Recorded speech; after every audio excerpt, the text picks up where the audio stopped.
Assalamualaikum warahmatullahi wabarakatuh. Apa kabar Bapak Ibu sekalian, adik-adik semua? Kembali dengan Pak Yudi di channel aktual seputar kita, Aks Channel. Oke, setelah sekian lama kita tidak pernah bertemu, kembali Pak Yudi menjumpai kalian. Dan kali ini saya akan mencoba membahas terkait pembelajaran daring menggunakan media video namun hemat pulsa. Oke, bagaimana itu? Dengan terjadinya pandemi, ditetapkannya pandemi COVID-19 oleh WHO, maka yang terjadi adalah perubahan di semua tatanan kehidupan manusia.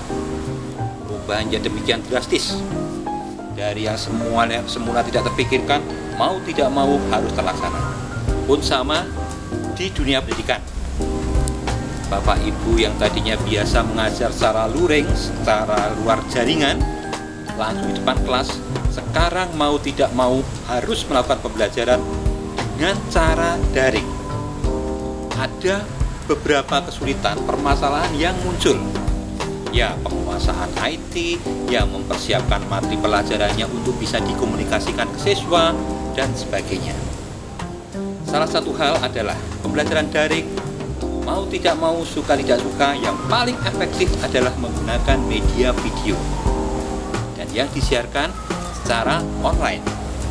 Hanya saja banyak yang mengatakan, waduh Pak, kalau kita menggunakan media video, apakah tidak boros kuota? Apakah nggak kasihan siswa, kasihan orang tua siswa dalam situasi sulit mencari keuangan, mencari nafkah, harus dibebani biaya pulsa yang mahal.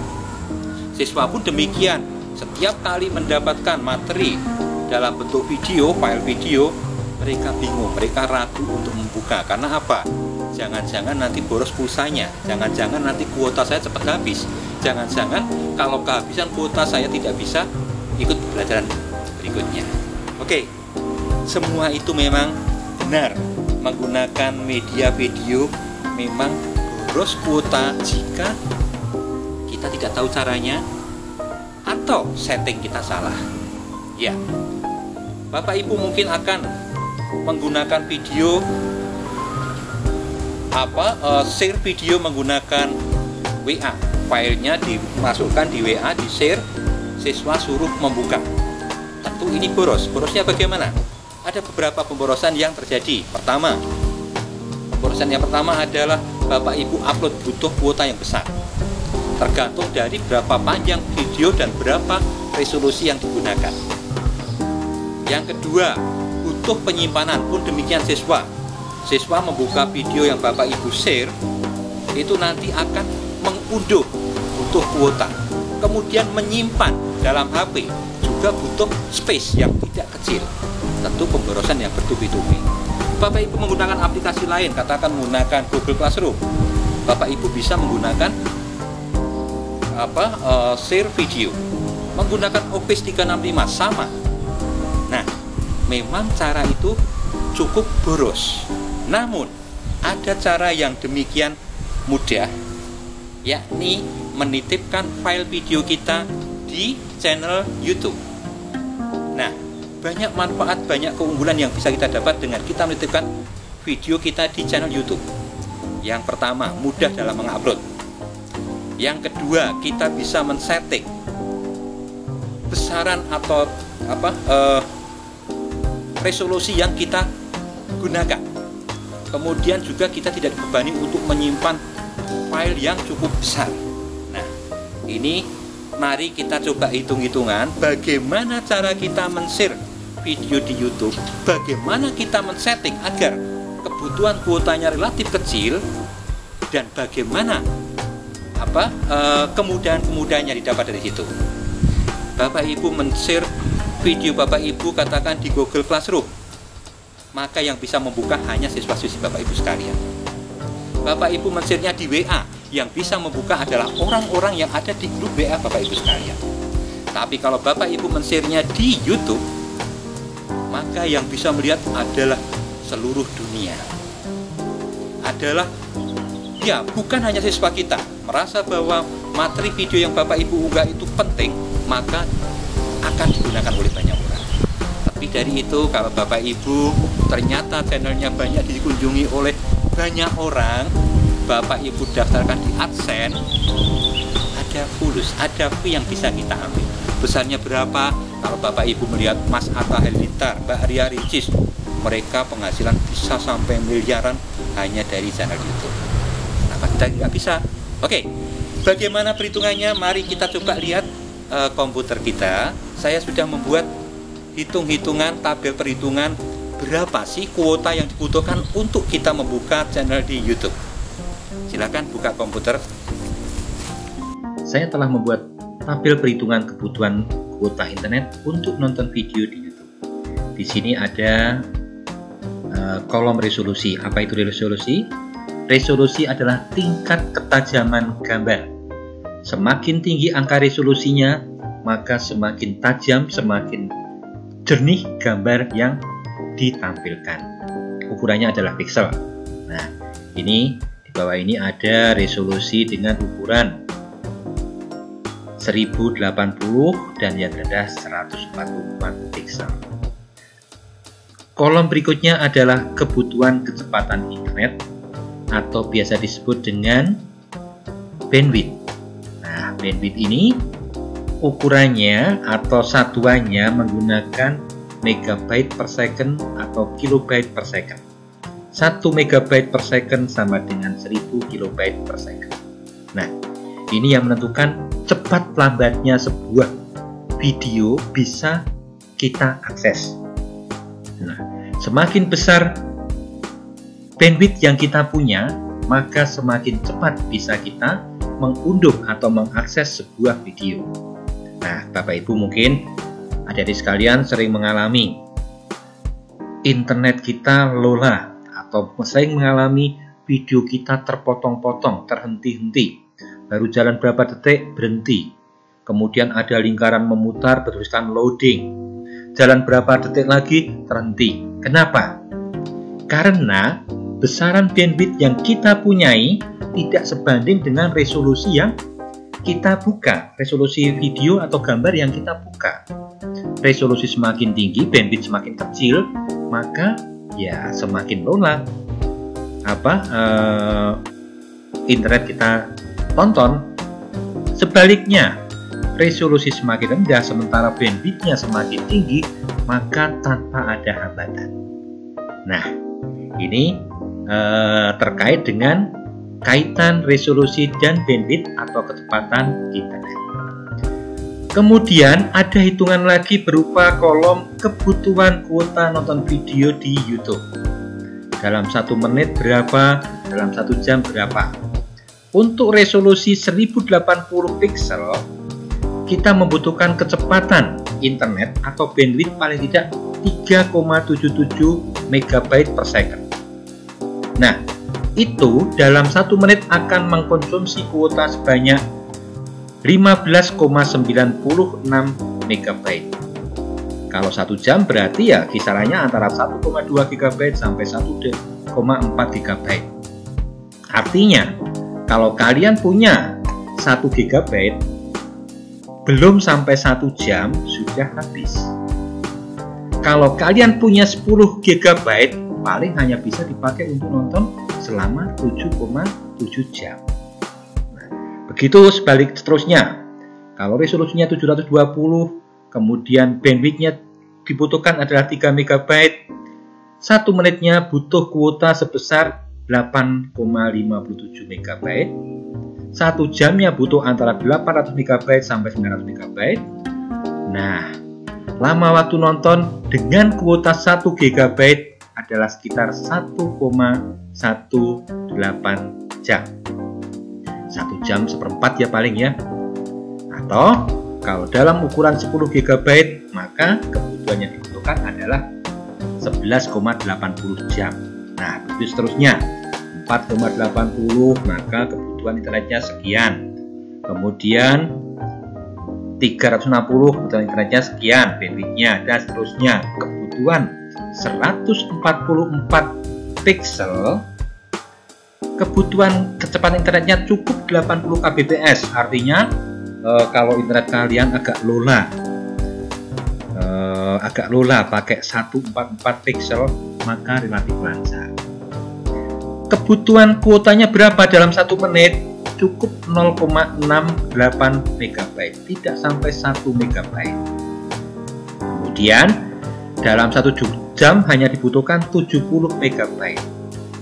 Kalau kalian punya 1 GB, maka bisa untuk menonton video selama 14,29 jam. Apalagi kalau kalian mendapat bantuan dari sekolah. Ingat ya, dengan situasi pandemi sekarang ini, sekolah diizinkan menggunakan dana BOS untuk keperluan belanja kuota internet bagi siswa-siswi sekolah bersangkutan. Besarnya berapa? Tergantung dari perencanaan sekolah, rata-rata sekitar 50.000 per bulan. Kalau 50.000 per bulan, artinya bisa peroleh bandwidth kuota antara 10 sampai 12 atau bahkan ada yang sampai 30 GB dengan uang 50.000 tersebut. Nah, kalau kalian menggunakan atau mendapat bantuan subsidi dari sekolah sebanyak misalkan 10 GB, maka kalian bisa menggunakan untuk nonton video selama 142,90 jam atau paling tidak 143 jam dalam 1 bulan.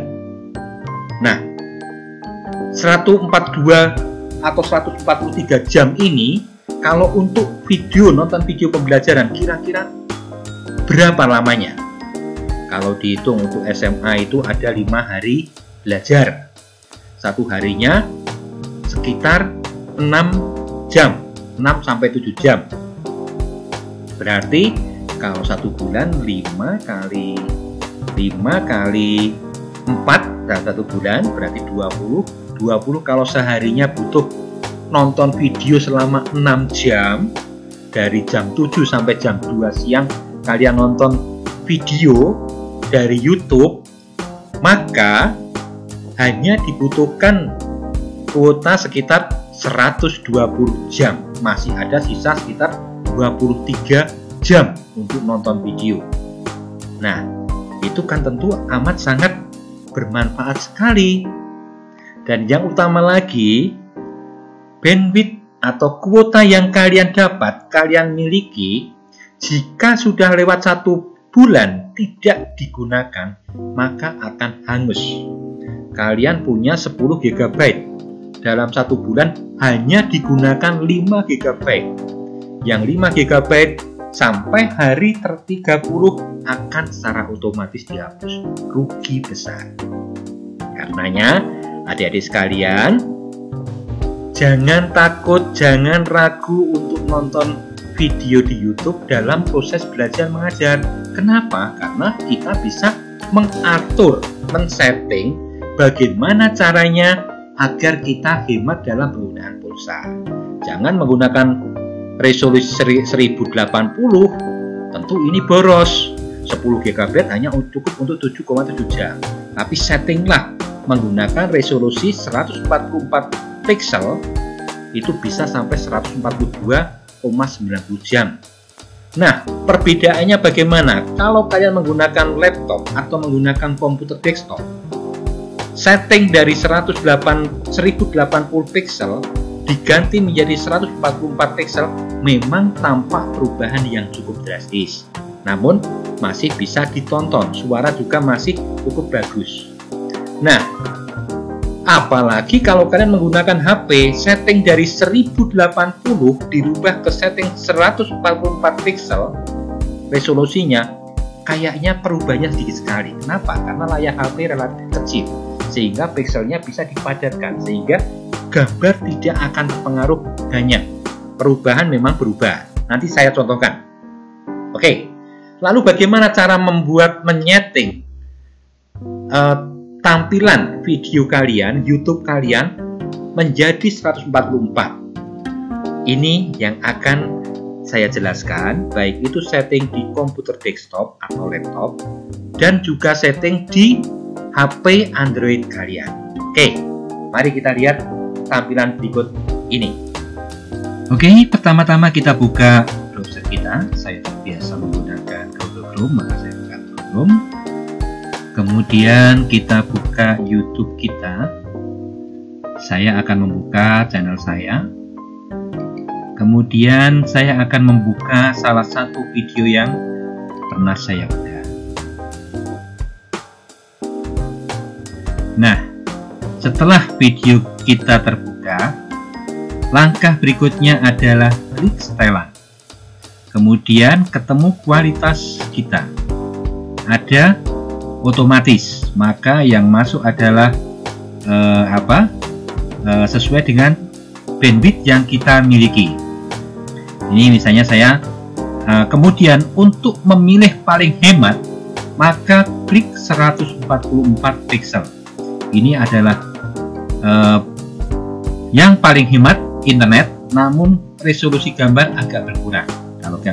Kalau kalian lihat ini resolusinya berkurang. Bagaimana kalau resolusinya kita tambah?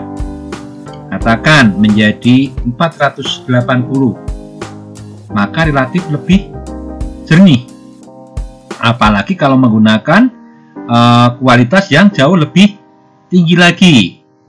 Maaf, ya, ini ternyata hanya bisa di 480. Nah, untuk hematnya kuota internet kita dalam membuka YouTube, setting kita rubah menjadi 144 pixel. Demikian mudah sekali. Nah, ini kalau kita lihat di perbesar gambarnya memang jauh lebih buram ya, kabur. Coba kita buat yang kualitasnya agak tinggi, 480. Nah, gambarnya relatif lebih jernih. Nah, ini perbedaannya. Ini memakan kuota internet cukup banyak, sementara kalau kita menggunakan yang hanya 144, kuota internet yang kita butuhkan relatif sedikit. Tapi gambar, bagaimana kualitas suara?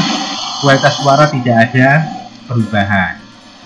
Itu bagi kalian yang menggunakan laptop atau desktop, maka settingnya adalah semacam itu. Bagaimana kalau kita menggunakan HP? Kita akan coba setting menggunakan HP. Oke, langkah pertama kita buka YouTube kita. Kemudian kita akan membuka, saya coba menggunakan yang tadi ya, menggunakan video yang tadi biar bisa sama persis. Kita bisa membandingkan jika dibuka menggunakan HP dan jika dibuka menggunakan komputer. Nah, kalau saat iklan ini tidak bisa disetting ya. Kita harus menunggu iklannya habis dulu. Kemudian selanjutnya kita setelah terbuka tap ya. Setelah video terbuka, kita tap di sembarang tempat, kemudian tap titik 3 pojok kanan atas, ketemu kualitas video. Kualitas video ini dibuat 144. Nah, kalau menggunakan HP, maka resolusi tidak begitu berpengaruh. Kita coba lihat ke yang resolusi yang agak tinggi. Kita pergunakan 480.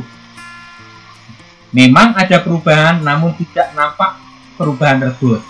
Nah, kita setting aja menggunakan 144 sehingga biaya kuota kita relatif murah. Nah, demikian gampang sekali untuk merubah setting dari menjadi resolusi yang terendah sehingga biaya kuota, konsumsi kuota relatif rendah. Demikian barangkali yang bisa kita lakukan untuk setting menggunakan HP. Lalu, bagaimana kita mengunggah video? Amat mudah sekali Bapak Ibu sekalian, Bapak Ibu guru. Untuk mengunggah video, cukup Bapak Ibu guru login ke akun Gmail Bapak Ibu guru. Kemudian setelah login Gmail, kita buka Google kita, YouTube kita. Nah, setelah terbuka, ini ada tanda plus. Ini artinya bisa mengunggah video secara langsung. Kita klik saja. Kemudian upload video. Kemudian pilih file video yang akan kita unggah. Misalnya video saya ada di, nah misalnya ini, videonya ini kita unggah. Klik saja, kemudian klik open, maka proses pengunggahan berjalan. Kita tunggu sampai selesai. Nah, ini banyak judulnya apakah sudah betul, kemudian thumbnailnya hanya settingnya nggak begitu mudah, nggak begitu sulit. Nah, ini cara mengunggah video kita di akun YouTube. Oke, Bapak Ibu sekalian, demikian yang bisa saya sampaikan. Kurang lebihnya mohon maaf. Demikian Bapak Ibu yang bisa saya sampaikan, sedikit yang bisa saya sampaikan. Mudah-mudahan meski hanya sedikit, tapi bisa bermanfaat bagi kita semua. Yang utamanya kita semakin menyadari bahwa pembelajaran pendidikan memang sangat penting. Biaya juga memang menjadi suatu tanggung jawab yang harus diatasi. Namun kita bisa menghemat, bisa mengalokasikan, bisa merencanakan, bisa memplanning pembiayaan jauh lebih hemat. Cara-caranya ya salah satunya yang saya sampaikan tadi. Demikian yang saya sampaikan, kurang lebihnya mohon maaf. Billahi taufiq wal hidayah. Wassalamualaikum warahmatullahi wabarakatuh.